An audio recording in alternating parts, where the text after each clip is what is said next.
She was supposed to live forever. The quirky queen of Hollywood. The woman who made ankle-length coats and oversized glasses iconic.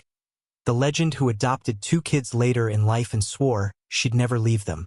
But on November 20th, 2025 at 3:17 a.m., Diane Keaton took her final breath in a Los Angeles hospital room, and something about the way it happened has left everyone terrified to speak. The official story is simple. Pneumonia. That's what the family told the world. That's what the tabloids printed. But here's what they didn't tell you. The nurse who was with Diane in her final minutes has never given an interview. Until now. She claims Diane wasn't alone. When she died, there was someone else in the room, someone the family ordered her never to name. The monitors started going haywire exactly 13 minutes before Diane flatlined, beeping in a pattern the nurse swears spelled out. Letters on the screen. Letters that formed a single word. Dexter. Dexter Keaton, Diane's adopted daughter. The quiet one who stayed out of the spotlight while her brother Duke chased. Modeling contracts. Dexter hadn't visited the hospital in 3 days, according to visitors' logs. So why was her name flashing across the machines as Diane slipped away? Then came the silence. Not just grief, something colder. Diane's phone, always buzzing with texts from Annie Leibovitz or Meryl Streep, went completely dark. No posts, no stories, not even a single heart emoji from her famous account that used to post 3 times a day. The woman who documented every cup of coffee, every vintage hat, every sunset over the Pacific, vanished from the internet the second her mother died. And the funeral? Closed casket. Invitation only. Held at a private ranch in Montana, nowhere near Hollywood. Paparazzi drones were shot down, literally. Security guards with rifles. Guests forced to surrender their phones at the gate. One attendee, a longtime friend of Diane's who spoke to us off-record, said the vibe wasn't sadness. It was fear. People weren't crying, she whispered. They were looking over their shoulders. Even stranger, Diane's beloved dog, Emmett, the scruffy rescue she called her 3rd child, was nowhere to be seen. No photos, no mention, just gone. For weeks, Dexter and Duke stayed hidden. No statements, no red carpets, nothing. The world waited for the family to speak, to share memories, to post a simple black and white tribute like every other celebrity kid does when a parent dies. Instead, we got dead air. Until 3 nights ago, at 2:47 a.m. Pacific time, Dexter Keaton finally posted on her private Instagram, an account with only 38 followers. 1 photo, no caption, just Diane's empty red chair in the living room, and a single handwritten note on the seat that reads, "I'm sorry I couldn't protect you." The post was deleted in under 4 minutes. But screenshots don't lie. And now, for the first time since the funeral, Dexter is ready to talk, but only if we promise to tell the parts the family buried. Parts involving a secret Diane took to her grave.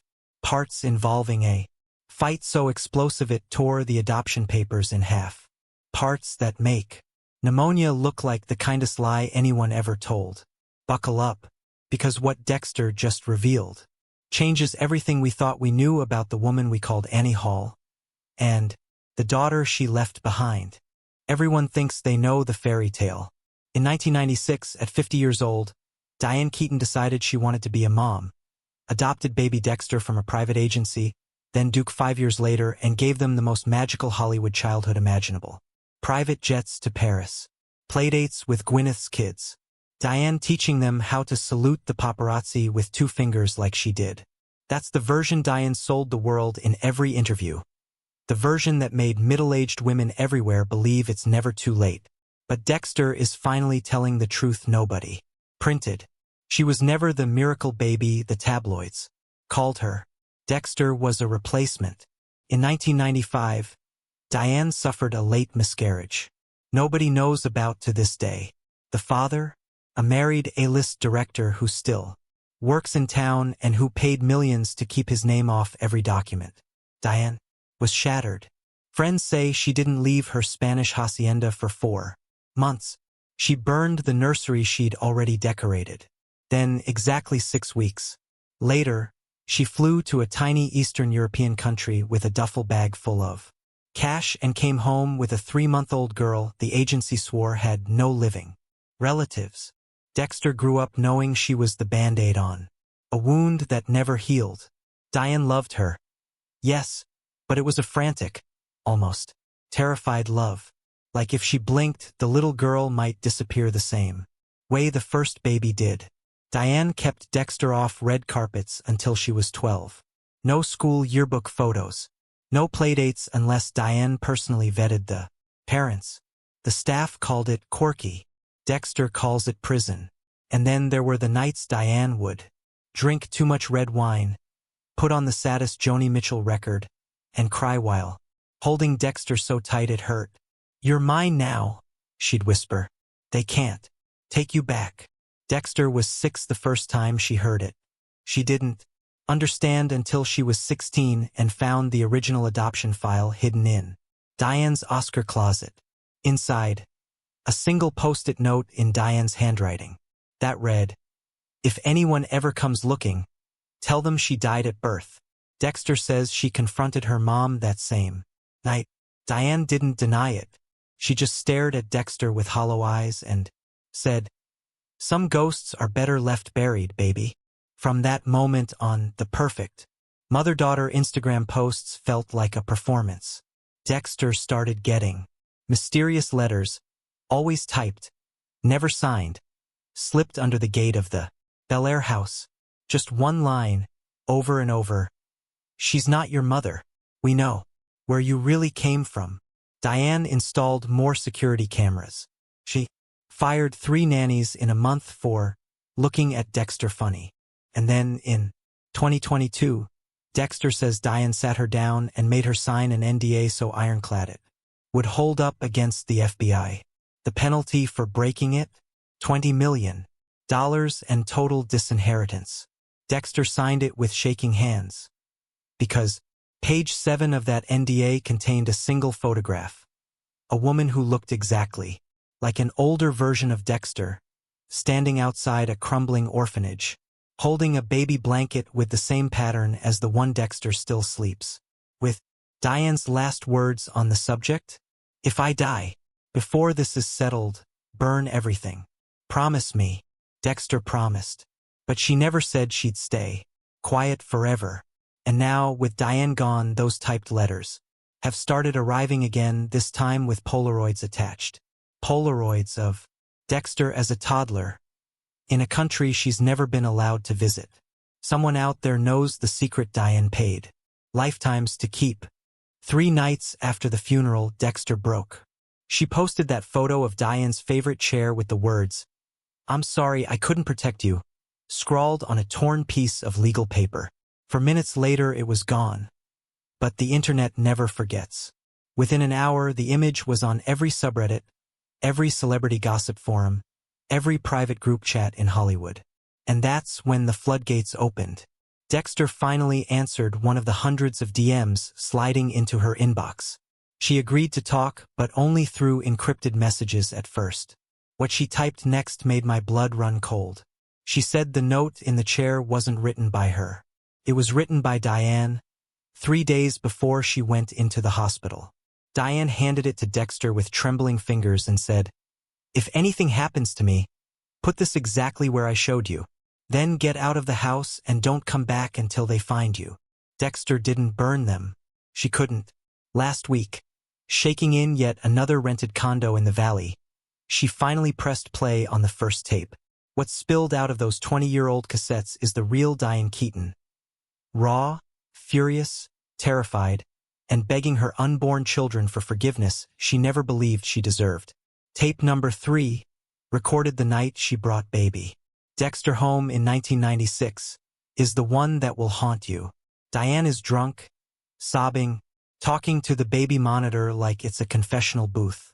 "I stole you," she whispers. "I paid people who make people disappear. Your real mother signed the papers because they put a Gun to her temple in a parking lot in Prague. I told myself it was saving you. But I stole you, and one day they'll make me pay the price. Dexter says she threw up when she heard it. There are 12 tapes in total. Hours of Diane.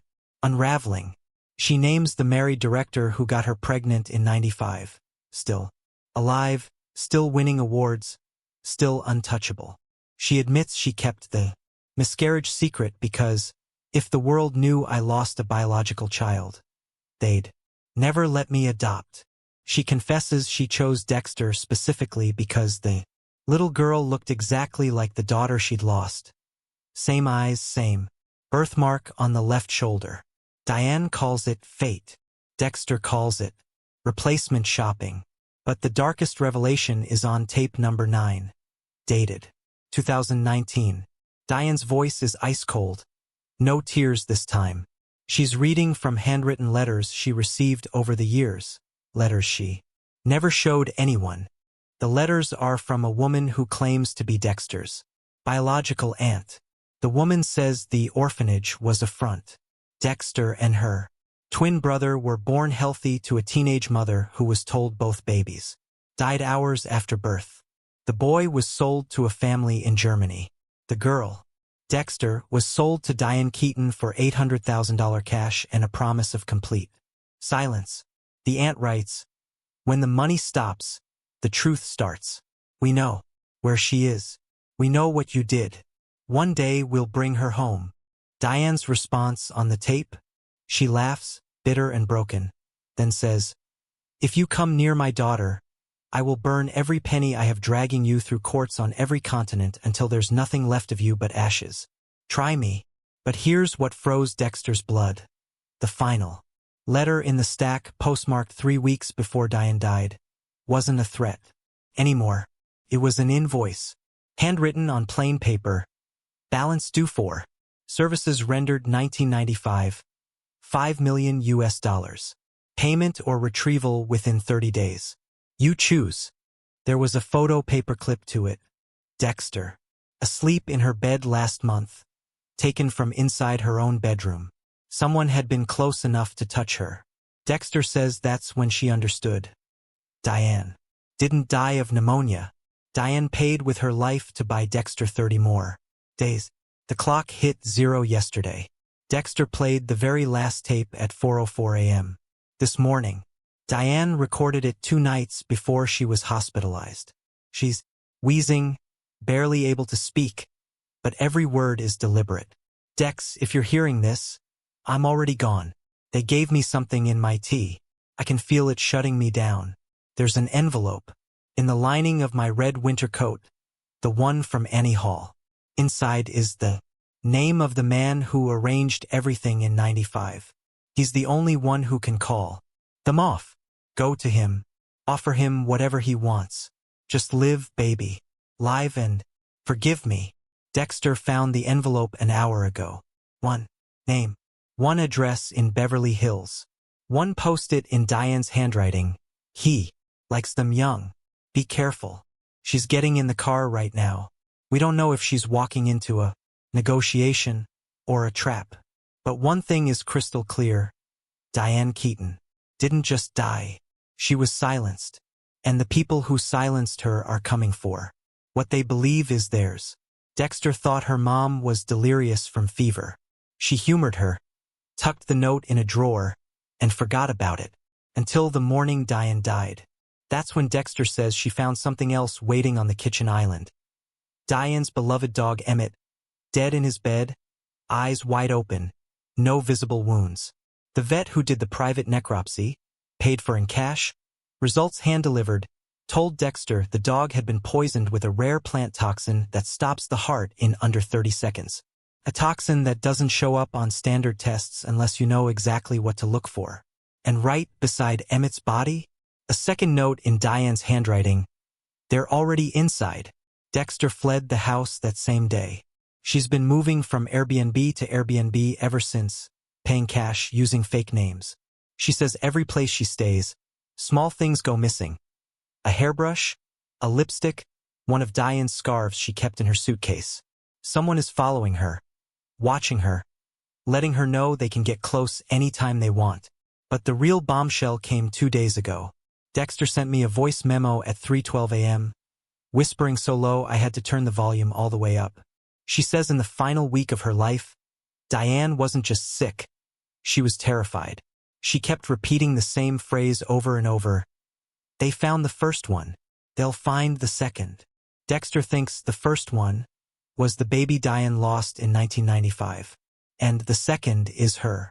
She also sent a 30-second video clip shot on Diane's phone the night before she was hospitalized. It's just Diane sitting in that same red chair, gaunt, eyes sunken, staring straight into the lens. No makeup, hair unbrushed, voice barely above a whisper. She says only 8 words. Dexter, if you're watching this, run. Don't trust. The video cuts to black mid-sentence. The original file on Diane's iCloud has been remotely wiped. Dexter only has this copy because she airdropped it to herself while Diane was sleeping. Run from who? Don't trust who? Dexter says she's starting to remember things. Flashes of memory from when she was 3 or 4. A woman with a heavy accent singing her lullabies in a language Diane never spoke. Hands that weren't Diane's rocking her to sleep. And always, the same warning whispered in her ear. They'll come back for you when she's gone. Diane's been gone 11 days now. And last night, Dexter's phone rang with an unknown number. When she answered, no one spoke. There was only the faint sound of a lullaby playing in the background. The same one from her nightmares. She's not sleeping anymore. She's waiting. And she swears the next time that lullaby plays, it won't be over the phone. This is the part where most channels would say, rest in peace, Diane Keaton. We're not most channels. Diane Keaton is not resting. She's screaming from somewhere we can't hear yet. Dexter Keaton has been offline for 41 hours, 17 minutes and 38 seconds as I record this line. The mansion on Benedict Canyon belongs to Victor Lang. Police say they wellness checked the property this morning. They found nothing. No Dexter. No bonds. No gun. Just a freshly vacuumed marble floor and a housekeeper who smiled too wide when she said, "No one's been here in weeks." But here's what they didn't show you. At 6:12 a.m. today, an anonymous account posted one video to a private Telegram channel with 27 members. 15 seconds.